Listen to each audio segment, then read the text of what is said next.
你敢相信如意也接宋钟订单吗？前面我们说过了甄嬛这位宋钟小能手，那现在就来一起看一看如意吧。别看她平时宫斗的时候不咋行，但是这个宋钟小业务也没少接。没想到吧，这才叫深藏不露。如意职业生涯的第一单是我们的高希月小可爱的。当时的她因为各种疑神疑鬼，硬生生给自己吓出病来了。再加上当时红历查出了她从前干的坏事儿，她的药里呢也一直都在被动手脚，心病加身病双管齐下。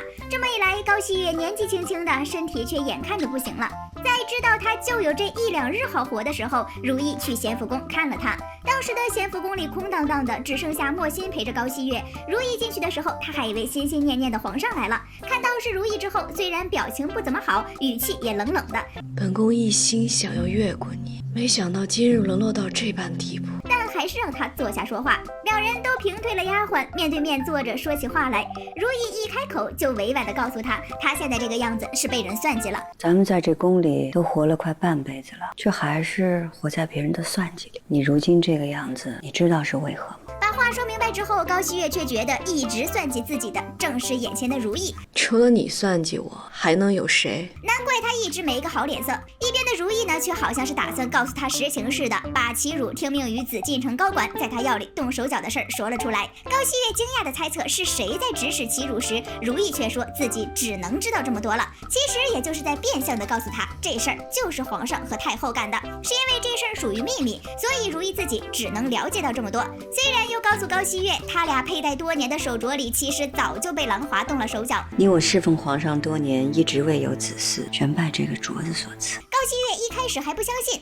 但是等如意真的撬开镯子的机关，倒出零香的时候，他直接愣住了。毕竟他追随兰华多年，为他做了很多事儿，到头来却发现自己被人卖了，还在替人家数钱呢。高希月正生气呢，如意却还在一边补刀：你对皇后忠心耿耿，她却是把你当做一个可利用之人。这下子高希月可难受了，自己一辈子的念想居然是被一直追随的兰华了断了。他为何要这般对我？对他忠心耿耿，从不敢有儿戏。他说什么我都听，我就是想要一个孩子，他为什么要断了我这般念想？而当高希月要把这些年他们做的事情说一遍时，如意拒绝了他，并表示这些话要说给该听的人。你要真想说，便说给最该知道的人听吧。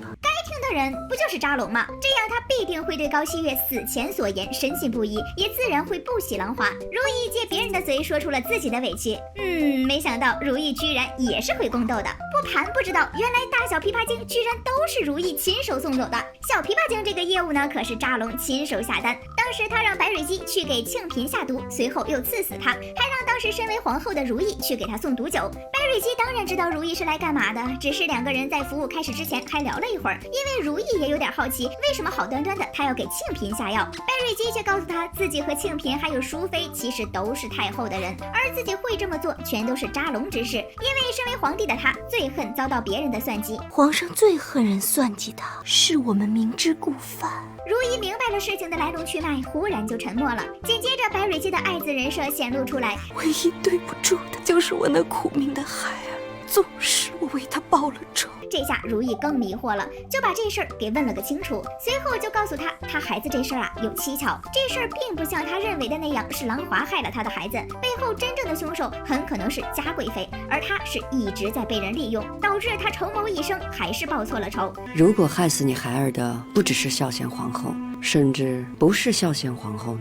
这话实在是有点扎心呀，整的小琵琶精都哭了，人家都快死了，你告诉人家报仇报错了，这谁受得了呀？我都要死了，你居然让我相信我恨错了人。如意也意识到自己好像说错话了，于是在白蕊姬哭得凄惨时，又告诉她自己已经给他们母子俩安了吉穴，方便他们母子团聚。这下白蕊姬的情绪才平静下来，毕竟她这后半辈子都在思念自己的孩子，现在临了了，也只想好好的去找自己的孩子。最后白蕊姬擦干眼泪，接过毒酒一饮而尽。如意看着他重新抱起琵琶，说要去找自己的孩子。随着琵琶声响起，如意眼里似乎有泪光闪过。至此他的第二单业务圆满完成。